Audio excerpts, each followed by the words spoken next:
近日，美国再寄出价值约20亿美元的对台军售大单。中国外交部国台办相继发声批驳美方此举，并表示将予以坚决反对。作为拜登任内的第17次对台军售，此次军售案有何不同？那首次对台出售的国家先进地对空导弹系统又有何玄机呢27号，国务院台办发言人朱凤莲应询表示，中方坚决反对美国向中国台湾地区出售武器，这一立场是一贯的、明确的。美方一再违背其领导人不支持台独的承诺，助长台独冒险行径，破坏台海地区和平稳定。我们对此坚决反对，敦促美方恪守一个中国原则和中美3个联合公报，特别是817公报规定，停止武装台湾，停止向台独势力发出任何错误信号。此前一天深夜，外交部发言人表示，中方强烈谴责，坚决反对，已向美方提出严正交涉。美国执意以台制华，以武助独，与美方领导人的不支持台独表态完全背道而驰，与双方稳定中美关系的努力完全背道而驰。中方敦促美方立即停止武装台湾，立即停止破坏台海和平稳定的危险行径。中方将予以坚决反制，并将采取一切必要措施，坚定捍卫国家主权、安全和领土完整。此次中方暂未寄出具体的反制措施，但深圳卫视注意到，今年以来，中方已就美对台军售实施5轮反制措施，涉及美方企业已达35家。最近一次在本月10号，中方宣布对边缘自治运营公司、亨廷顿英格尔斯工业公司、斯凯迪奥公司等3家企业及遥感舵公司创始人史蒂文·鲁德等10名高管人员采取反制措施。有岛内学者表示，美国对台军售也是其霸权主义扩张的具体表现，大陆方面的制裁措施一针见血，具有强烈的震慑效应。有观察也指，随着中方反制工具箱不断完善优化，对涉对台军售的美国军工实体的反制力度也将不断加强。最新的这笔对台军售案由美国五角大楼25号宣布，总价值近20亿美元，包括向台湾出售3套总价11.6亿美元的国家先进地空导弹系统，以及价值8.28亿美元的 AN/TPS-77 和 AN/TPS-78 雷达系统，其中将包括3套哨兵雷达系统、123枚增程版中程先进空对空导弹、2组导弹制导系统以及4套多功能资讯发布系统等。台防务部门声称，相关系统具备自动化侦察、火力分配指挥控制及情报整合功能。2型新式雷达的更换将增强目标侦测能力，并提升抗干扰效果。有报道则指，该系统或将部署至台北周边及重要军用机场，强化重要军事基地的防空战力。而为配合本轮军售，美方或将需要指派约26名美国政府代表和34名承包商代表，长期驻点进行设备处理和部署、系统检查、培训以及技术和后勤支援。值得注意的是，作为拜登政府任内第17次对台军售，此次军售案也是其任内数额最大的一次。观察指，拜登在总统任期的最后阶段不断加码对台军援，有巩固政治遗产之嫌。目前距离美国大选投票日不足10天，此时发布高额军售也引发外界猜测。除了数额创纪录，此次美方还首次向台湾提供了国家先进地对空导弹系统。公开资料显示，这套导弹系统由挪威和美国合作研发，主要承包商为美国军工巨头雷神公司，最多可对120千米范围内的60个目标进行监控，拦截射程达50千米。目前在太平洋范围内，仅有澳大利亚和印度尼西亚使用该系统。值得一提的是，该系统使用雷神公司的 AIM-120导弹作为主要武器，台军若装备，无需再大量采购备弹。不过，有岛内军事专家就指出，本轮军售仍是政治意义大于实际意义。台军就算配备了这些系统，也不会提升多大战力，还意味着后续要继续乖乖交钱。而作为本轮军售供应商的雷神公司，正因在此前对台军售交易中台价诈欺，深陷舆论漩涡。令人大跌眼镜的是，尽管台防务部门证实确有此事，但其负责人顾立雄却坚称，美国政府自己也是受害者。相关言论震惊岛内社会，有岛内舆论就指出，民进党当局根本没有讨价还价的余地，一切损失最终还是要全体台湾民众来承担。外界注意到，台军目前部署的爱国者导弹和远程预警雷达均出自雷神公司。有岛内网友称，只要沾上它，就要花大价钱。以远程预警雷达为例，在军售过程中，美方仅允许台军最初级维修，关键维修均由美方处理，且维修费的编列与报价均由美方主导。其中3阶段的后勤与支持服务就经历美方多次改价，由110亿元新台币暴增至200亿元新台币，且全由台湾买单。这意味着美方无需支付任何费用，即可共享这部分高机密情报。下订单是一回事，交货却是另一回事。目前，美国仍有大量对台军售订单积压。据华盛顿智库凯托学会近日揭露，截至今年8月，美国未交付台湾军售金额高达205.3亿美元。与之相比，2025年台防务总预算创新高，约6470亿元新台币，约合201亿美元。这意味着美国积欠的台湾军品价值已超过台当局1年的防务预算。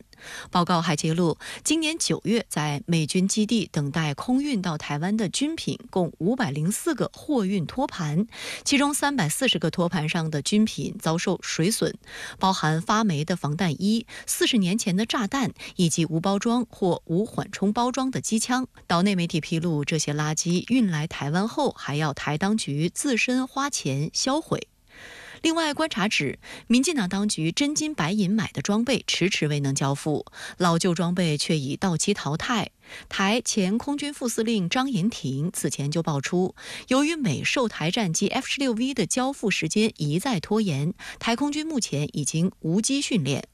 我们去年12月1号啊，台东制航基地 F512月1号全部汰除了，对，现在空着了，等你啊，你不是要交机吗？去年12月1号没有啊，拖到今年。我们已经付钱了，它都是我们急需的。这因为这个是要训练的，不是给你就会打仗啊。张延廷还总结当前美国对台军售的3个现象：第一个，他最新的不卖；再来呢，已经付钱的他能够拖；对。那第3个呢，我们不要的，他出清存货。很重要原因是美国的生产力是有问题的，因为乌克兰战争，所以美国很多军火公司他们生产了很多的弹药啦，这些他们优先提供给这个乌克兰啊，那所以呢，台湾如果要的东西刚好跟他们要送到乌克兰的东西是同样的，是重叠的，那他就优先提供给乌克兰。外交部发言人林健此前曾表示，美方接二连三对台售武，为民进党当局顽固坚持台独立场、挑衅一个中国原则撑腰打气。这一事实再次证明，当前台海和平稳定面临的最大威胁，对台海现状的最大破坏，就是台独势力的分裂活动和以美国为首的外部势力的纵容支持。民进党当局妄图以武谋独，美国执意以武助独，必将引火烧身，自食恶果，以失败告终。针对美国国务院批准的价值19.88亿美元的最新一轮对台军售，外交部周6深夜及时发出答记者问，予以强烈谴责，表示坚决反对，已向美方提出严正交涉。那想请教一下吴先生，您对于美国长期以来的对台军售有何观察吗？是的，程倩，研判美国对台军售时，我建议从2个角度入手剖析，一个是从资金量的角度，也就是台湾当局花了多少钱；另一个则是从武器装备的性质，也就是美国卖了什么东西的角度。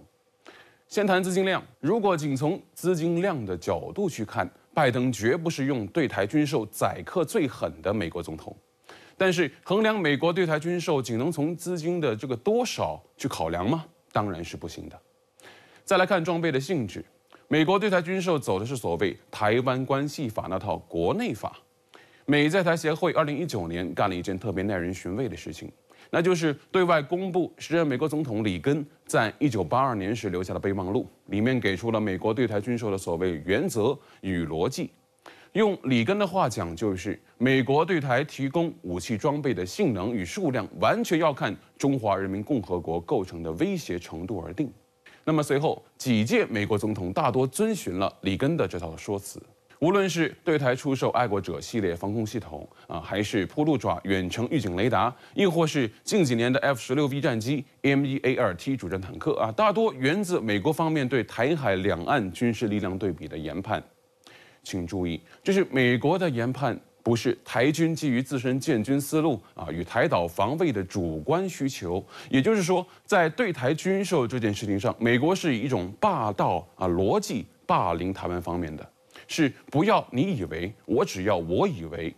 台军不少退役将领都在各种场合讲述过这种被美国人霸凌、摁着头买用不上的武器装备的故事当然，观察美国对台军售还有一个角度，那就是从岛内政治氛围与岛内执政当局挟洋自重的角度比如这一轮价值19.88亿美元的军购案，是赖清德上台以来金额数量最大的一笔，恐怕也是拜登离任之前金额数量最大的一笔。这多少有些保护费的政治意涵在里头了。事实上，仅就台美勾连而言，美国方面出台的所谓《台湾关系法》是用来取代带有所谓官方交往性质的这个中美共同防御条约的。从这个意义发展去看那我们甚至可以说，每一笔美国对台军售都带有保护费的性质。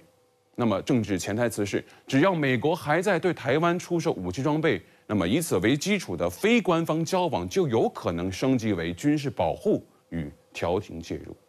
所以，外交部措辞严厉的答记者问里就非常明确地指出，美国对台湾地区出售武器严重违反一个中国原则和中美3个联合公报，特别是817公报规定，是严重侵犯中国主权和安全利益，严重破坏中美关系，危害台海和平稳定，向台独分裂势力发出严重错误信号。我们的目标非常明确，就是要斩断台美之间的政治勾连与军事互动。对台军售则是这种勾连的重要基础与前提。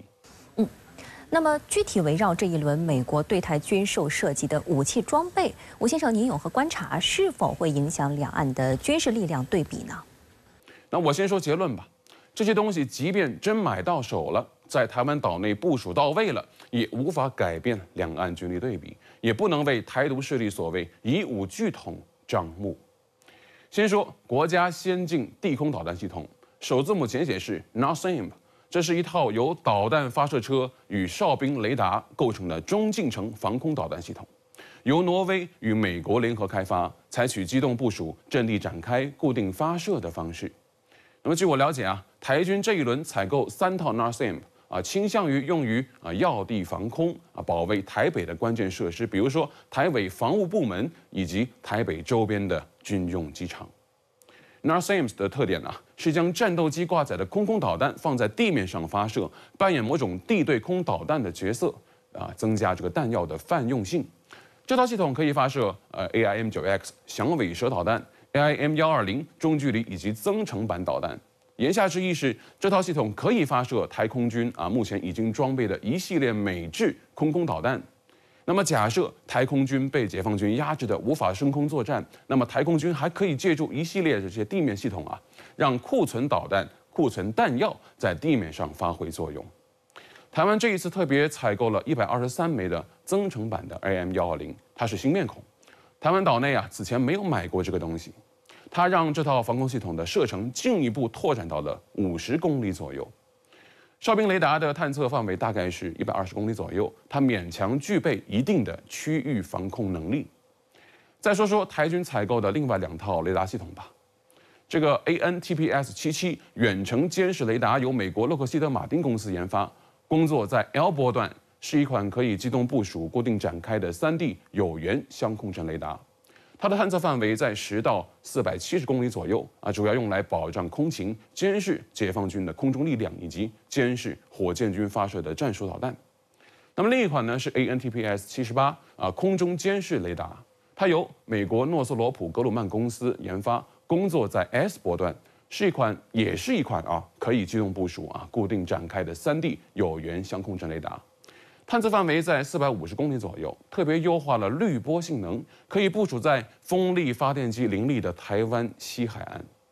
那么此前呢，岛内有媒体披露，台军装备的爱国者以及天弓系列防空导弹系统的雷达会被这个风力发电机旋转的叶片干扰，导致它的可部署范围是进一步局限了。